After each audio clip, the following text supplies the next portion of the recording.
another question from one of the listeners. You talked about serotonin and bacteria in the small intestine. His question is in regard to Candida or yeast overgrowth, and if you can elaborate a little bit more on that and maybe if it has a relation to serotonin.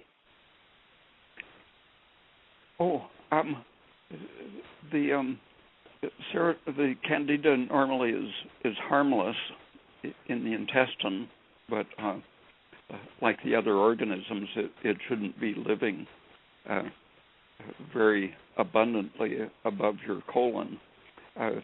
Low thyroid people sometimes have Candida growing even in their stomachs, and when they drink anything sugary, they brew beer or wine in their stomach and can make so much that they get drunk every time they eat sugar.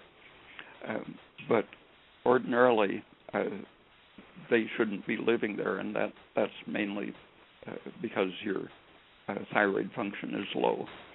But if you want to make a yeast angry, don't feed it sugar, because a yeast needs sugar to grow normally. And when it's deficient in sugar, it will sense sugar in your intestine, in the blood, as where any glucose that it can sense is available. So it will drill holes in your intestine and send filaments down into your intestine to get some glucose, which it needs.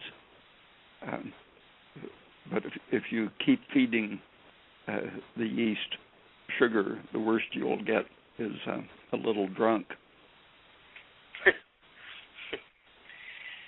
That's kind of opposite of what most people recommend. There's a lot of people out there that say don't, sugar feed. Well, it does. Sugar feeds on fungus, and if you have an overgrowth, starve it, and it will go away, which in all reality, it does feed on sugar, and you actually need it to downregulate it. And the less you take in, the more overgrowth you're going to have. But the raw carrot is a very good antiseptic for Candida and other fungus. Just one a day keeps the doctor away.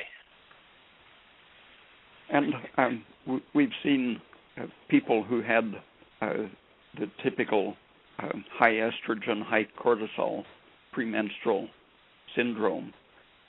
In just 3 or 4 days of the carrot salad, have another blood test, and everything is normal, because the carrot is preventing the reabsorption of estrogen, which is blocking your liver function and your thyroid function.